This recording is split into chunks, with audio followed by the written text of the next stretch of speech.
Good morning, my angels. It is Tigra. Welcome to Sacred Sagittarius Angels Answers All, one of your original, long-standing Sagittarius channels catered to Sagittarius here on YouTube. Thank you for those of you who watch, share, like, and comment, and welcome to many of you who've joined recently to the channel. It is Friday. Thank God it's Friday. TGIF. I hope you have a great Friday. And it starts right off into your weekend. We're winding down into March. So this is your Friday wake-up call, a little weekly message that I do for you just to see what the energies are, any special messages before we start the weekend. And then come on back later or early in the morning, and then you'll have your weekend reading.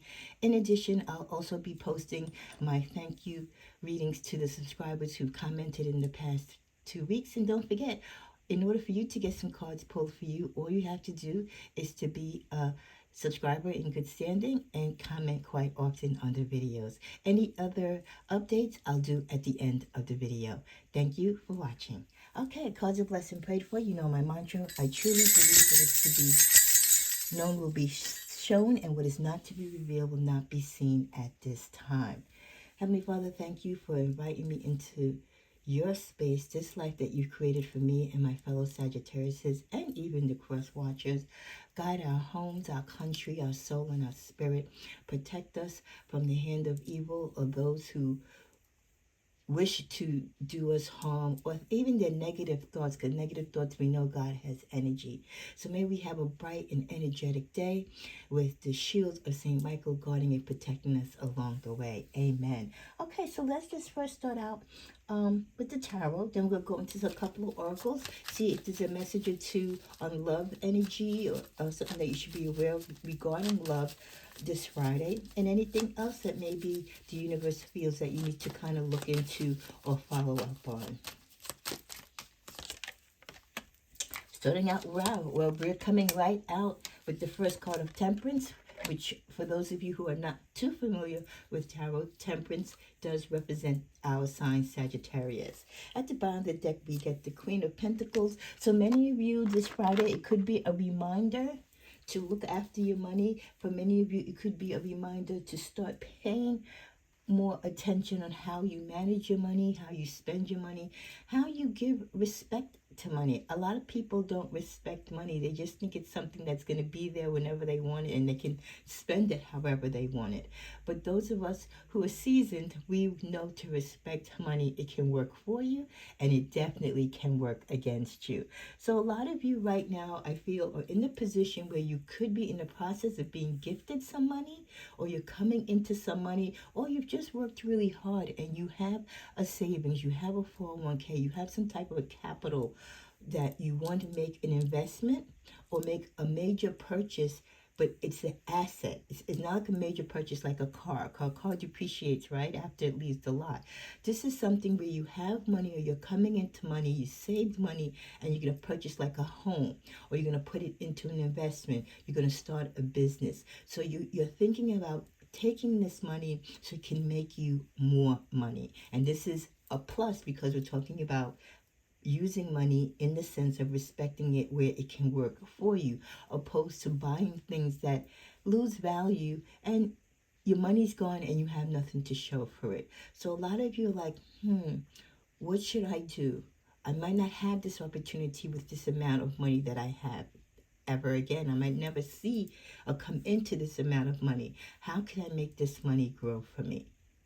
Others of you who might not have that great fortune to have a lot of money to begin with, you're struggling with, well, how do I pay all my bills, or how do I manage everything that I want to manifest and take care of with the little bit that I have? So again, it's growing into your wisdom, growing into the inside of what is important to you, what matters, getting rid of the childish ways of, paying everything for your friends when you go out, buying things to keep up with the Joneses, really realizing the state of your financial affairs.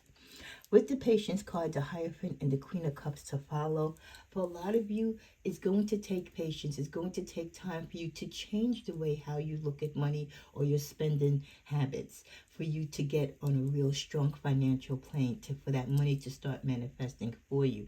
It's also going to take time, even if you have the money, for the things that you want to grow with it on, to even grow to the level that you want it to. So no matter where you are in your life financially, patience is always going to be part and very necessary in the planning of you moving forward. For some of you, you might need spiritual guidance. You might need to go within so that, again, you learn how to respect money. You're not a slave to it, right? But you know that you can use it for good, because there's always that temptation to use it again for things that don't give you purpose, or others might try to convince you to use it for something for them, right? Which doesn't align with where you're going in life. So if you feel stuck, talk to your angels, talk to your guides, whoever your spiritual community is, to help you make the right decision, or to give you some guidance on some avenues for professional help or professional guidance. And then with the Queen of Cups, for many of you, your spending and your financial status is really tied a lot to your emotional feelings. And to give you an example, just like people who struggle with their diets, a lot of people who put on weight not because, they just want to eat everything in sight. They're emotional eaters. If they get upset, if they get depressed, they eat to feel better. So the same thing with money. A lot of people spend money when they're angry, when they're upset. They had a fight with their boyfriend. They had a fight with their girlfriend. They just take their charge card and say, well, I'm going to buy me a new Gucci bag. I'm going to buy me a new dress, And again, it's that emotional feeling that we're going through during that time we have money or we don't have money, that we apply that feeling towards the money and kind of make it the excuse and reason why we're going to use money in a certain way. So we have to be able to manage our emotions and don't attach it to our financial desires or expenditures. When you're making purchases with your money, make the purchases based upon an actual need, not because you just want to make yourself feel better. Money should never be an entity or object that makes you feel better. Okay? Money should never have that type of control. It is something that we use in a physical sense to get us goods and products, right?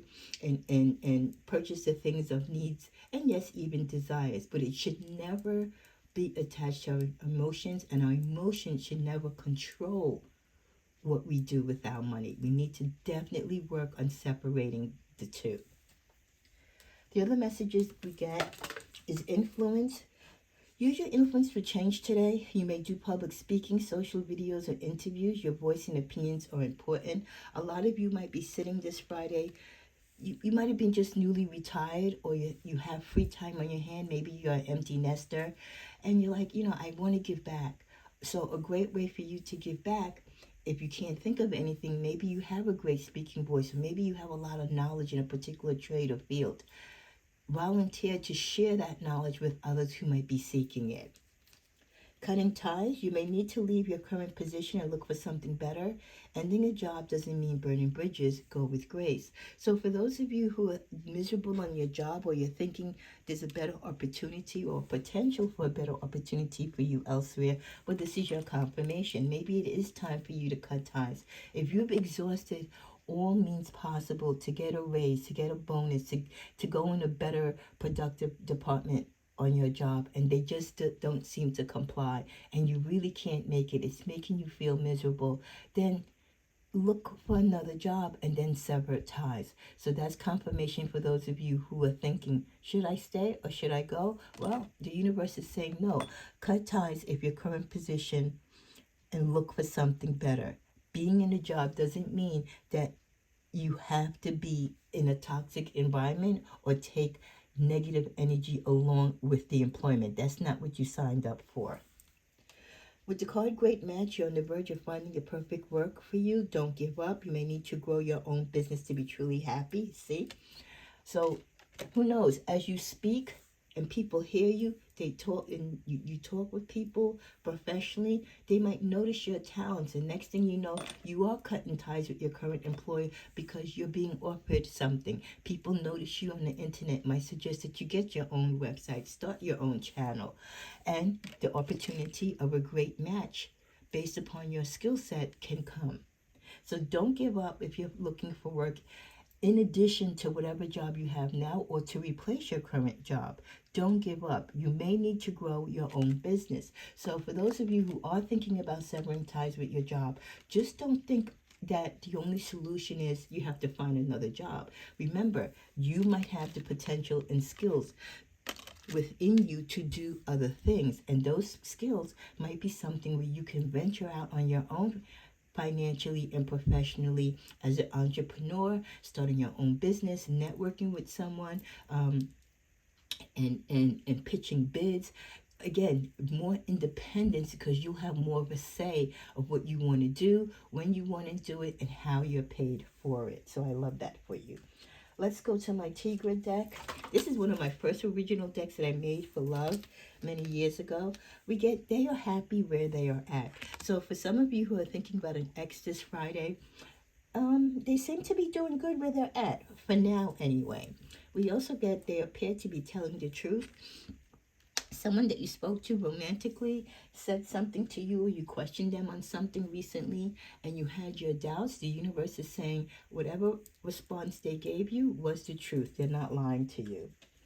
And then we get, finally, they are willing to make changes. For those of you who are struggling with a love partner or associate at this time, you've had a sit down talk with them. They are willing to make the changes. So if you, again, if they're the type of person that kind of goes back on their word, if they've disappointed you quite often in the past, the universe does say they are willing to make the changes. I would say just give them time to do so. Let's just see what's at the bottom of the deck. They can be tricky, watch them. Some of you be careful with exes coming back, or just anyone that's in your space romantically. If you don't trust them, there's a reason why you don't trust them. They could be a little tricky. We get also the message of hold lightly. I take the things and people that come into my life lightly, not holding on too tight, so that when it comes time for them to go, they may go smoothly. This does not mean I love them any less, but I'm open to the changes of life. And that is a great lesson, and it might be an answer to a situation some of you are going through, like I was talking about empty nest earlier. You know, that time in life when we have to let go, when we have to let go as parents, or when we have to let go of people because they transition out of our life or we grow apart. To know that the people in our life, as much as we want to keep them close, they can only be in our space and in our circle for whatever time they're designated to. So to learn to love people and to embrace them, but also be aware that there will be a time that we will have to let them go. And it doesn't mean, again, that we love them or they love us any less. So I love that. We also get the message of creator of happiness. I reclaim my power to create my own joy and happiness. It is not dependent on any outside source or individual. Therefore, it can't be taken away. It can always be found within me. See that great smile on the face? When you're the creator of your own happiness and destiny, doesn't matter what the haters say, doesn't matter what the outside world says. When you create your own peace and joy and happiness, guess what? Nothing can disturb it. So never let anyone steal your joy, because you are the creator of your happiness. And then finally, we get the better it gets. When things happen that cause you to feel good, know that there is much good feelings that are coming your way. The better it gets, it just keeps rising. So as you wake up this morning, for those Saggies, I know not all of you might be in good spirits today, but for those of you where life has been kind of moving up for you in a good momentum, your finances is good, your health is good, your family life is good, you're in a good space emotionally, physically, and mentally. You know, once things start rising up, it continues to rise up. So continue loving your life, putting into your life whatever you're doing, that special recipe for your life that is working for you, continue doing that. In closing, we're going to get an affirmation for my dice here, and we get love I create. Create the love that you want in your life, not only for you, but with your partners. many of us suffer loneliness or we suffer heartbreak from love because we follow other people's desire of what they want the relationship to be. The relationship should also embrace what we want it to be. And if we can't have a particular relationship with someone that soothes our soul, well, then we create that relationship that we want for ourselves, whether it's self love or with another person who is aligned with you in the same way that you want to be loved. So create the love and the life that you want for yourself. Remember, the more that you embrace yourself and things elevate, the more things will be working for you in a positive stance. Let's just get to one more card in closing. Let's pick one from my message moods deck. We get Don't Leave Me. Someone in your love life is worrying about you leaving them. You could have come to that road where you're just tired of the back and forth, the bickering, the cheating, the lying, the disappointments. They could be lazy, not wanting to get their act together. They know that you're very serious, Sagittarius, and they really, really are begging you not to leave them. But at the end, remember, you have to do what is best for you. You have to love yourself. We know we can love people, but we can't hold on to them too tightly. And sometimes we do have to walk away from certain relationships or certain people leave us. But when someone is begging you to stay in their life, for whatever reason, really do your homework, Sagittarius. What is the driving factor? What is the driving force why this person wants you to stay with them? Is it for their own self-satisfaction? Is it really healthy for you to stay with this person? It's very intimidating, and as empaths, we will give in to people who beg us humbly not to leave them. But leaving them might be the best thing you can do for them because it will help them to be mature and to grow up and to correct the errors of their ways. So sometimes staying with a person actually doesn't work to make that person better, or it doesn't make the relationship or friendship get any better with time. May you have a blessed Friday. Thank you again for watching. I'll be back, like I said, with my subscriber thank you card pulls. So thank you to those of you who've been commenting. Welcome to those of you who've joined the channel. I'll be back with several love readings because now we're in mid-March. I'll do some quick mid-March updates. So there will be a lot of content posted over the weekend. It's going to be lovely weather depending on where you are, so I hope you get out there in nature. And don't forget that I still have, for limited purchase for my subscribers only, my message moods deck in addition to my other deck. Both decks are 150 cards. The Tigris Tele Oracle is 160. They're on limited sale only, and I will be placing the order only when I get a certain amount of hold requests because I want to do one bulk order. Thank you again for watching the channel, and I appreciate you appreciating me. And don't forget, your shares, likes, and comments really mean a lot. The channel's not monetized. It was when I started many moons ago, but you know, things happen on YouTube, and once they demonetize you, it's kind of hard to get back. But that's okay. God is good, and I'm still here getting messages to the Sagittarius community. So your support by sharing, liking, and subscribing at least kind of helps the YouTube algorithm so that the videos can get seen by the rest of the community. And that's what matters to me at the end of the day. So thank you again.